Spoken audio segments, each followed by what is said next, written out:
오늘 본문의 말씀은 너무 잘 아는 스토리의 말씀이죠. 이제 오늘 하나님께서 아브라함을 시험하사라고 하셨는데, 하나님이 아브라함의 어떠함을 모르셔서 그를 시험하시는 게 아니거든요. 그런데 이 시험은 어떤 시험이냐? 우리는 이 사건을 두고 중요한 것을 다시 좀 살펴볼 수 있어야 되는데요. 결론적으로는 물론 시험은 문제가 아니다라는 거죠. 시험은 문제가 아니라 하나님이 완전한 답을 주시려고 하시는 것이 시험이다. 그 속에서 가장 먼저 하나님께서 내 아들 내 사랑하는 독자를 바쳐라. 그냥 독자도 아니고 네 아들 내 사랑하는 독자를 바쳐라 그랬어요. 왜 그러셨을까? 우리는 거기에 좀 질문을 해봐야 되는데요. 하나님께서는 아브라함을 부르시고 아브라함이 대답했을 때 아브라함에게 명령을 주시고요. 아브라함은 그것을 따르게 되어집니다. 그럴 때 중요한 역사를 체험하게 되어져. 하나님이 여러분들을 부르시고 여러분들이 하나님 앞에 나아가고 하나님의 명령을 받고 그 명령을 따라갈 때 하나님은 보다 중요한 것을 알게 하십니다. 보게 하십니다. 첫 번째 여기 우리가 중요하게 살펴봐야 될 것이 뭐냐면 그 일 후에 그랬어요. 어떤 사건, 어떤 일들은 반드시 흐름이 있다는 거예요. 그 흐름 속에서 이루어진 일이라는 거죠. 그 일 후에. 그 일은 어떤 일이었냐? 가장 먼저는 창세기 12장에 하나님께서 아브라함을 부르셨어요. 갈대아 우루 우상으로 멸망할 수밖에 없는 거기에서 아브라함을 택하셔서 부르셨단 말이에요. 중요한 인생의 전환점이었어요. 그리고 뭐라고 하셨냐면 여기서 내가 네게 지시할 땅으로 가라. 네게 보여줄 땅으로 가라. 이렇게 말씀하셨어요. 그리고 이제 롯하고 이제 헤어진 뒤에 중요한 15장의 말씀을 주셨어요. 물론 14장에서 멜기세덱의 그런 어마어마한 그 비밀을 또 찾게 되어지고 11조도 드리고 그런 사건이 있었어요. 그런 다음에 15장에 하나님께서 약속을 주셨는데 네 후대를 통하여서 네 씨로 말미암아 천하 만민이 복을 받게 될 것이다. 여러 나라가 복을 받게 될 것이다 라고 약속을 주셨는데 계속 소식이 없잖아요. 근데 아브라함은 자기가 집에서 길리는 엘리에셀을 자기 후사로 삼겠습니다. 이렇게 나오니까 하나님께서는 확정을 주십니다. 네 몸에서 난 씨라야 네 후사가 될 것이다. 이렇게 말씀을 주시면서 그러면서 거기에서 재물을 쪼개는 짐승을 잡아서 쪼개는 그런 베리트 쪼개다라고 했잖아요. 그 언약을 주시죠. 그 언약을 통하여서 재물을 쪼개서 곧 죽음을 가지고 언약을 성취할 것을 죽음으로 언약을 성취할 것을 예표를 주시죠. 그 다음에 하나님께서는 잠잠하시다가 나타나셔서 전능한 하나님이다라고 말씀하시죠. 전능한 하나님이 나타나셔서 내가 너를 안고 너를 책임지는 하나님, 너에게 능력을 주시는 하나님. 그 하나님이 나타나셔서 하게 하신 것이 바로 할례. 할례는 이제 남자의 죽음이죠. 남자의 그 생식기 포피를 베서 피를 흘리는 거예요. 그 남자의 피, 남자의 죽음으로 언약을 성취할 것이다 라는 것을 주시고 곧 아들의 피, 그 언약을 주십니다. 그러면서 이제 18장, 19장에서는 사람의 모습으로 천사들과 함께 나타나셔서 중요한 그 아들의 약속 또 미래에 일어날 일들에 대해서 이제 말씀을 주시고 아브라함을 그 기도의 현장에 세우시고 그러시면서 재앙이 무너지는 그 구원의 역사를 보게 하시는 네가 누구인지 아브라함 네가 누구인지 하나님께서 너를 통하여서 앞으로 계속 말씀을 주시고 그 말씀을 이루어 가실 그런 중요한 정체성을 확인하게 하십니다. 그래서 20장까지 21장까지 계속 하나님께서는 아브라함의 정체성을 확인하게 하십니다. 그래서 아브라함이 기도할 때 아브라함이 말씀을 붙잡을 때 하나님께서는 이방인들이 불신자들이 와서 조약을 맺자고 할 정도로 그런 응답을 받게 하십니다. 그래서 지난주에 봤던 21장에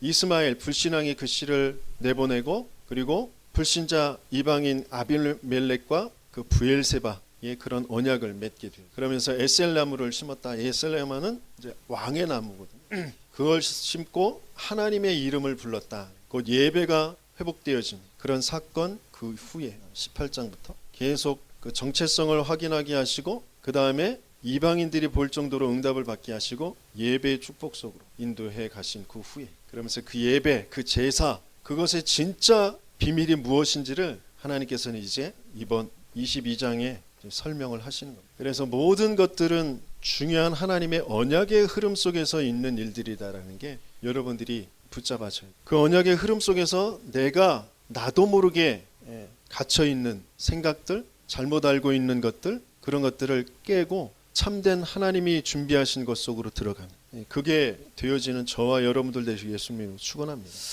점차적으로 선명해지게 하셨어요. 하나님께서 지시할 땅으로 가게 하시고 죽음으로 언약을 성취한다라는 것을 알게 하시고 그것이 아들의 죽음이다라는 것을 알게 하십니다. 22장에서는 그 아들 대신에 순양을 준비하셨어요. 그 순양이 누구인지 무엇인지 그것을 이제 아브라함에게 알게 하시는 거죠. 그러면서 중요한 하나님께서 이 요구하신 것이 뭐냐? 네 아들 내 사랑하는 독자 이삭을 번제로 드려라 그랬어요. 하나님의 이 요구, 하나님이 원하시는 것이 뭐냐? 이때 당시에 그 지역에 있었던 일이 뭐냐? 그 세상의 흐름이 뭐냐? 사단에게서 거짓 메시지를 들었잖아요. 그것으로 하나님의 언약, 그 언약 속에서 누릴 그 에덴 동산, 그 모든 것들을 빼앗기게 되었죠. 네가 주인이 되는 거야. 네가 선악을 분별하면서 하나님처럼 되는 거야. 네가 원하는 대로 되는 거야. 그것을 원하는 대로 얻기 위해서 뭔가 위에서 떨어진 자, 그 귀신의 힘, 네피림, 그것을 얻고 그 원하는 것을 쟁취하는 그 네피림의 그런 문화가 가득했단 말이에요. 내가 좋아하는 거, 내가 원하는 거, 내가 하나님 없이 나를 즐겁게 하고 나를 명성 있게 하고 나를 훌륭하게 만들 것들을 얻어내는 것. 이제 그것을 가지고 우리끼리 이제 힘을 모아서 저 하늘처럼 높아지자. 우리의 이름을 내자. 그게 이제 바벨탑이잖아요. 그 속으로 자꾸 가는 거거든요.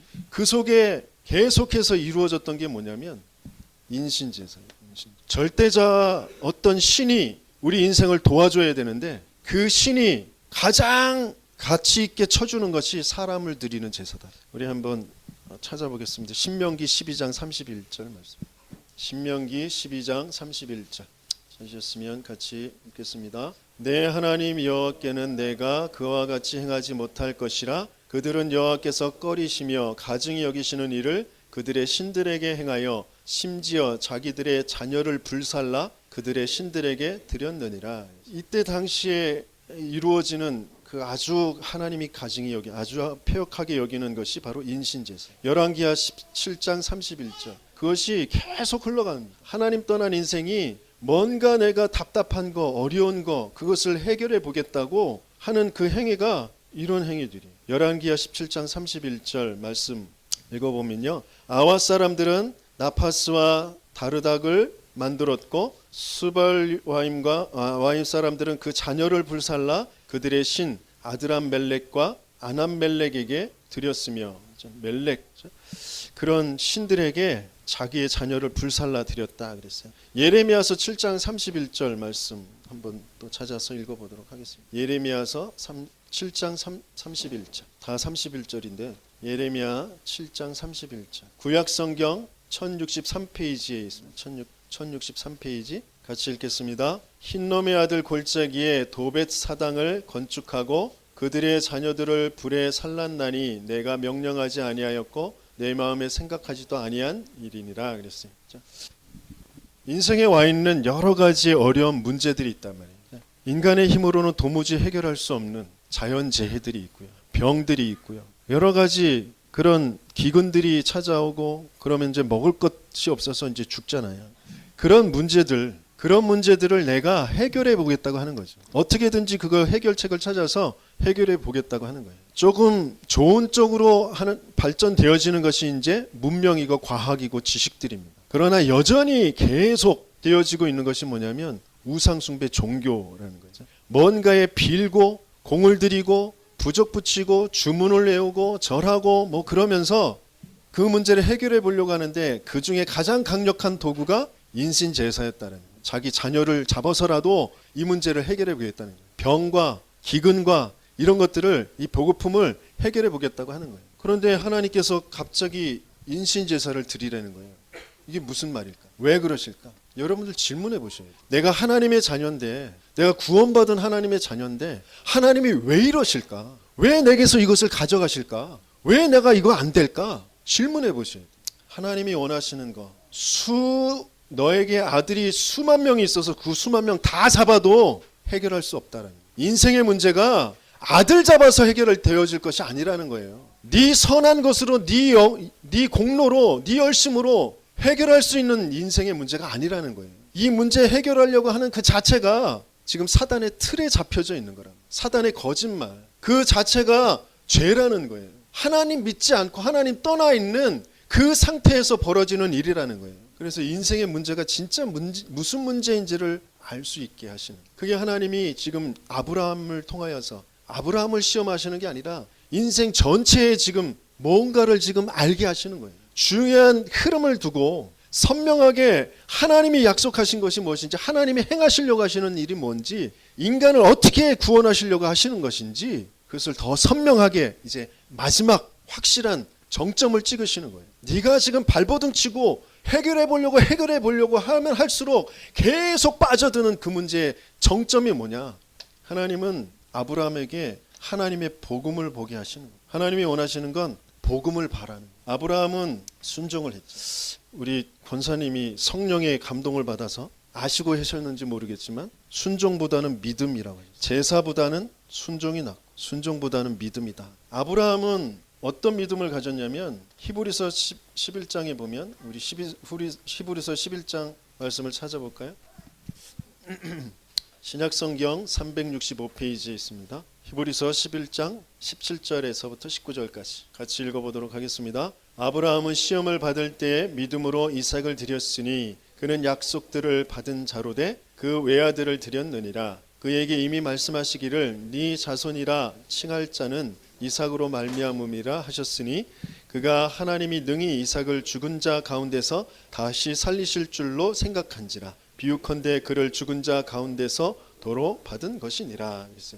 아브라함의 믿음도 대단한 믿음이죠. 어마어마한 믿음. 그래서 종들에게도 우리가 예배드리고 와서 제사 드리고 와서 같이 내려올 것이다 그랬어요. 이삭을 잡으러 가는데, 이삭이 제물인데 우리가 올라가서 같이 내려올게, 그렇게 얘기했어요. 그래서 진짜 죽이진 않았지만 아브라함의 마음속에서는 이미 죽여버린 거예요. 그걸 결정을 했다면, 확정을 지어버렸다면, 그런 믿음을 가지고 있었어요. 그런데 그 믿음이 그 아브라함을 살리지도 못하고 이삭을 살리지도 못해요. 믿음은 너무너무 대단한 믿음이지만 하나님께서는 그 믿음 위에, 그 믿음을 넘어서 더 중요한 것을 하나님께서는 아브라함을 통하여서 우리에게 알게 하시는, 믿음 가지고 우리가 살 수 있는 게 아니라 무엇을 믿느냐, 진짜 믿음이 무엇이냐, 우리의 믿음이 아니라 하나님의 믿음을 우리에게 주시는 거예요. 우리는 그것을 볼 수 있어야 되거든요.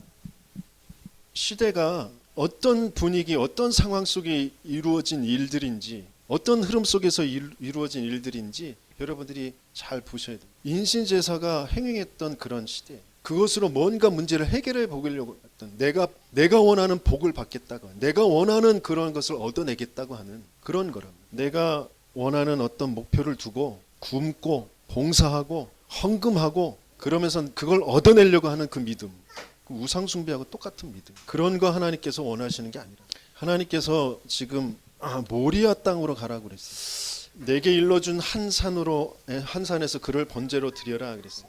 이 모리아 땅은 어떤 땅이냐? 이 모리아 땅은 장차 성전이 세워질 땅입니다.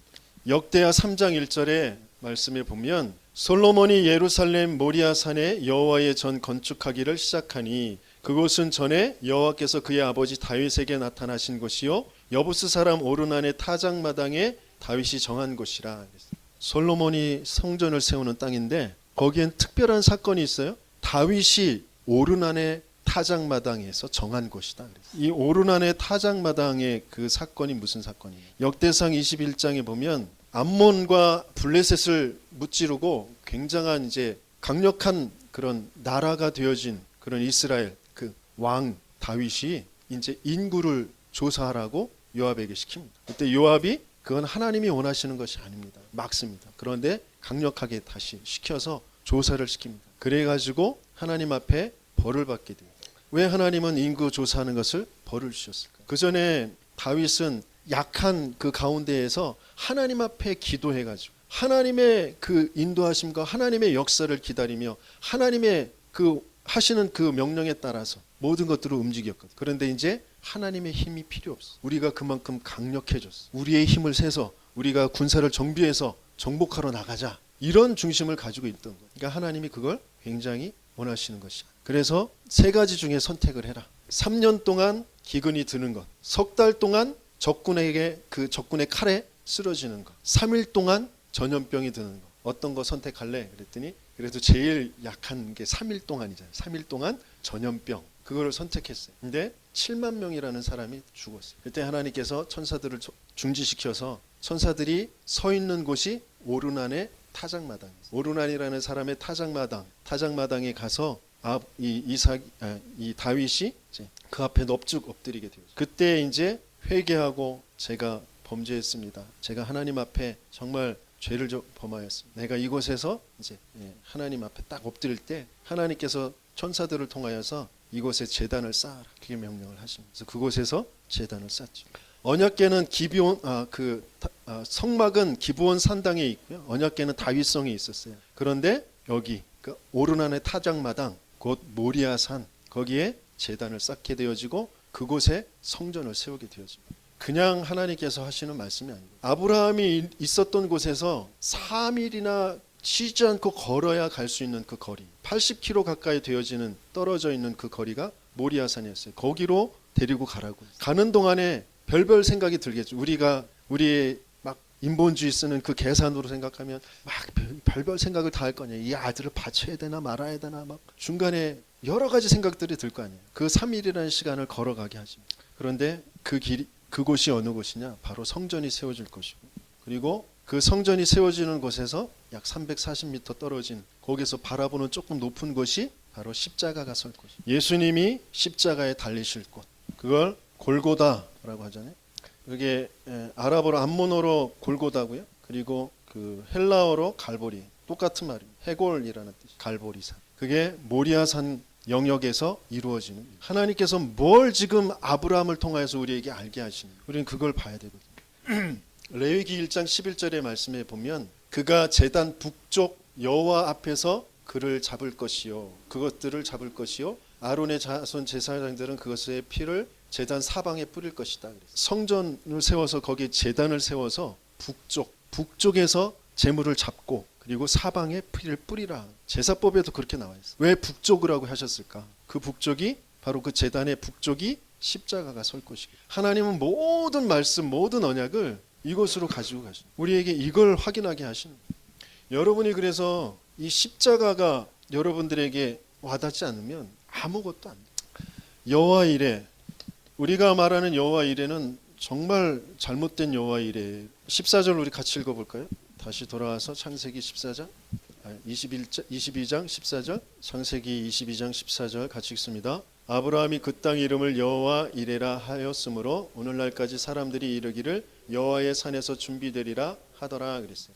8절에도 보면 아브라함이 그랬어요. 이삭이 제물이 어디 있습니까? 번제할 어린 양이 어디 있나이까 그랬더니 아브라함이 내 아들아 번제할 어린 양은 하나님이 자기를 위하여 친히 준비하시리라 라고 했어요. 아브라함의 여호와 이레는 어떤 여호와 이레였어요? 네가 번제물이야. 하지만 너를 하나님이 분명히 살리실 거야. 하나님이 친히 준비하셨어. 그런 믿음이었어요. 그죠? 그런데 하나님께서는 13절에 순양을 준비하시고 계셔. 그래서 그 순양을 가져다가 아들을 대신하여 번제로 드리게 하셨어요. 이 14절에 여호와의 산에서 준비되리라 라고 하는 구절을 조금 더 잘 번역한 것이 킹제임스 버전인데요. 거기에서는 주의 산에서 그것을 보리라. 주의 산에서 그것을 보리라. 그게 여호와의 이름. 하나님께서 우리가 원하는 거 내가 좋다고 여기는 거 그걸 다 준비해 놓으셨어. 아이고 먹을 것도 준비해 놓으셨네. 아이고 편안히 앉을 자리도 준비해 놓으셨네.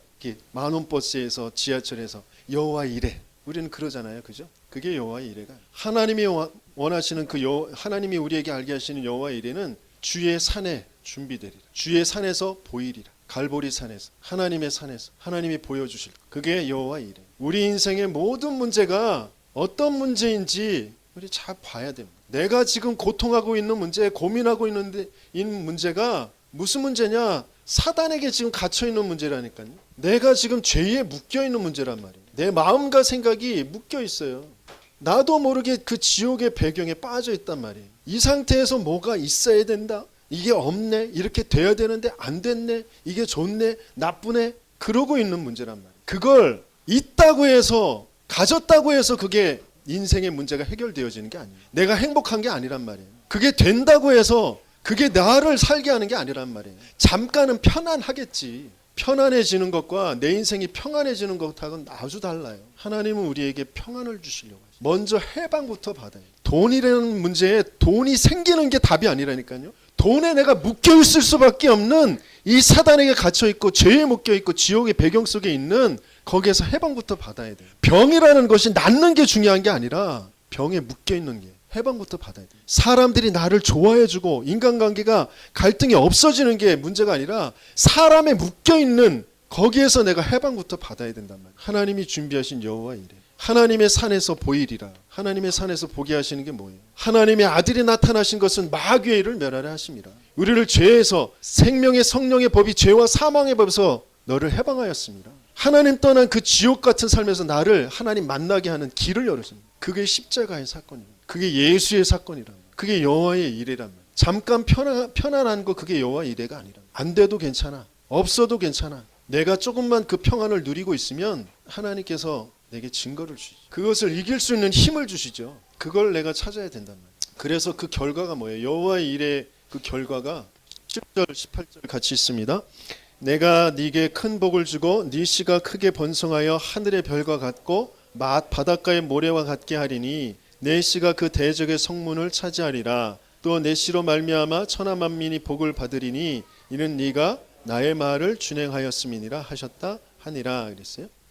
여기서 번역이 내가 네게 큰 복을 주고 이렇게 번역이 되어 있는데, 제대로 된 번역을 하려면 이렇게 돼요. 내가 복을 주는 그 복을 너에게 주게. 내가 주는 그 복을 네가 그것을 복으로 받게 될 것이다. 내가 주는 복을 네가 복으로 받게 될. 내가 주는 번성을 네가 그 번성으로 받게 될 것이다. 인간들이 원하는 복을, 인간들이 원하는 번성을이 아니라 하나님이 주시는 그 복을 복으로 받게 될 것이다. 내가가 여기에서는 가장 중요한 키포인트 말씀.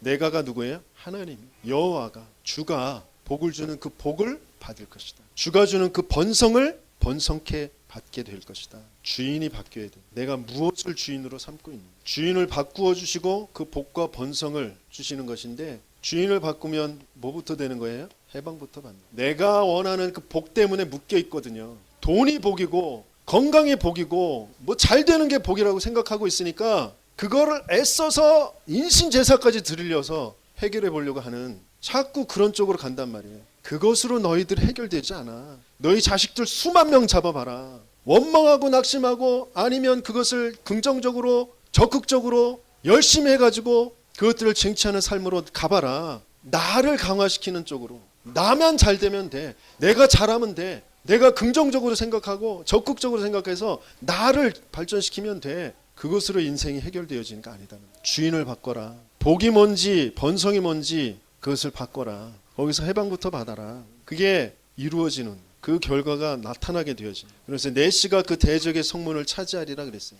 그 대적의 성문을 차지한다라는 것은 전쟁 영화 보시면 막 사다리 올라가고 막 공성전 같은 거 하면 막 큰 것 갖다가 막 문을 막 부수잖아요. 왜? 문부터 부수려고 해요? 그래야 전력이 다 들어갈 수 있으니까 문을 차지해야 된단 말이죠. 문을 부숴야 된단 말이죠. 그 성의 가장 중요한 그런 힘, 그것이 성문에 달려. 대적의 성문을 차지하리라. 그래서 그 대적의 그 권세를, 대적의 힘을 무력화시키는 것이 성문을 차지하게 되는 거예요. 그러면서 또 우리가 봐야 될 것이 뭐냐면, 구체적으로 대적이 누구예요? 그의 대적 그랬는데, 내시가 그 대적이라 그랬는데, 내시의 그 대적은 누구를 말하는 거죠? 창세기 3장 15절, 여자의 후손, 너의 후손의 머리를 박살낼 것이다. 네 후손은 여자의 후손의 발 뒤꿈치를 상하게 할 것이다. 대적은 마귀 사탄이란 말이에요. 여기서 내 씨는 이삭을 말하는 게 아니에요. 네 자손들, 번성하게 되어질 그 자손들이 아니라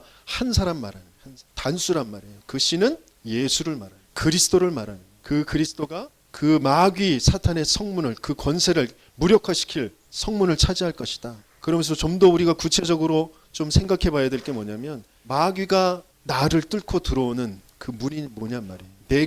내가 마귀를 허락해주고 있는, 마귀가 왔다 갔다 하게 만드는 그 문이 뭐냔 말이에요. 그걸 뭘로 무력화시킬 수 있어요? 내 지식으로, 내 인격으로, 내 열심으로 안 된단 말이에요. 그것을 누가요? 예수가, 그리스도가 그 성문을 차지해야 됩니다. 난 뭐에 자꾸 사탄에게 자꾸 속아서 그 문을 열어주느냐. 각자가 다 달라요. 가문의 흐름 속에서 다르단 말이에요.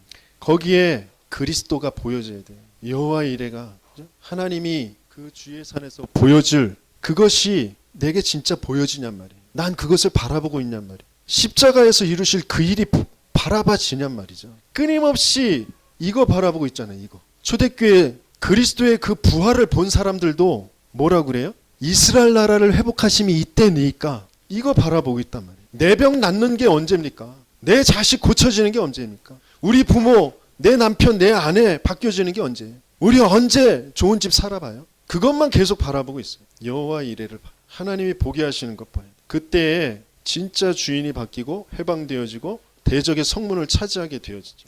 그러면서 내 씨로 말미암아 천하 만민이 복을 받게 될 것이다. 내 씨로 말미암아 이렇게 되어 있는데요. 내 씨 안에서 그래요. 내 씨 안에서는 뭐예요? 그리스도 안에서. 그죠? 그리스도 안에서 천하 만민이 복을 받는데 그 복이 뭐예요? 또 저거 아니잖아요. 돈 아니잖아요. 건강 아니잖아요. 출세 아니잖아요. 뭐가 잘 되는 거 아니잖아요. 복 받는 게 뭐예요? 하나님 보는 거예요. 하나님 보는 거예요. 복음 보는 거예요. 그리스도 보는 거예요. 그래서 내 삶에 하나님 나라의 일을 보는 거예요. 하나님의 역사를 보는 겁니다. 성령의 역사를 보는 거예요. 어디 안에서? 그리스도 안에서, 예수 안에서 내 천하 만민이 복을 받을 것이다. 천하 만민이 하나님을 보게 될 것이다.